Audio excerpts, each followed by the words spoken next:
Good afternoon, Madam Chairman and members of the committee. My name is Phillip Coan, and I'm a resident of Nashua, and I am bisexual. I want to start out by stating that my identity is not a choice, and I am not in any way confused. There is a growing body of science to confirm what most people who are gay, lesbian, or bisexual know instinctively. The only choice possible about one's orientation is how honest one is about acknowledging it. It's simply who I am. Nothing can change that, and I'm not ashamed.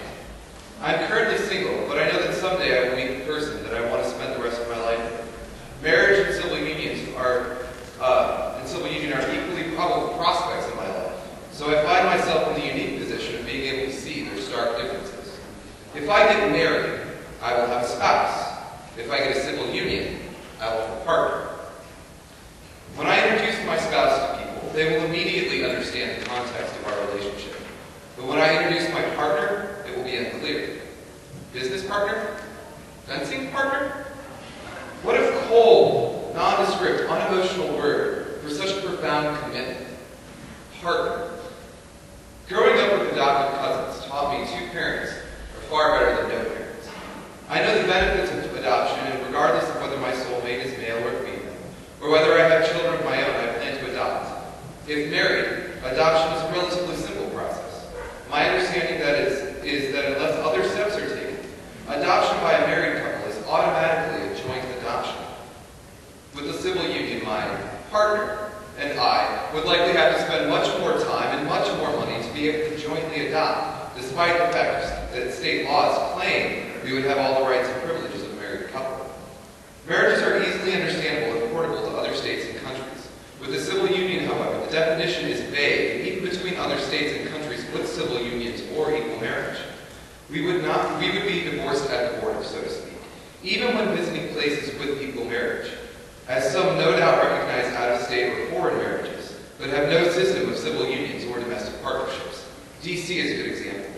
They will now recognize marriages, but with nothing but a civil union, my partner and I would still be legal strangers in our nation's capital. I see it from both sides, and I assure you, a civil union is not equivalent to marriage. This is not about changing a word. This is about changing the way that the state treats people. Our Constitution tells us that the state's government is instituted for the benefit of the whole community, and not any one class of people.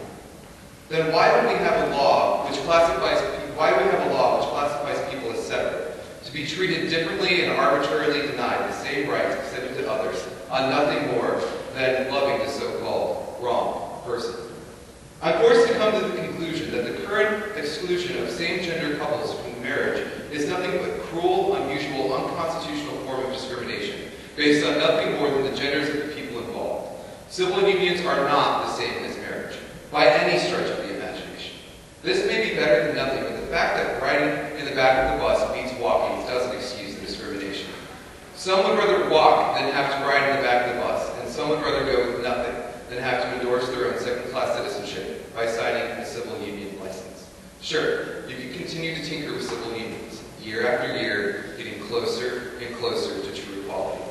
But it will continue to be a frustrating real-life example of Zemo's paradox. We'll get closer and closer to real equality, seeing it on the horizon, but never quite getting there.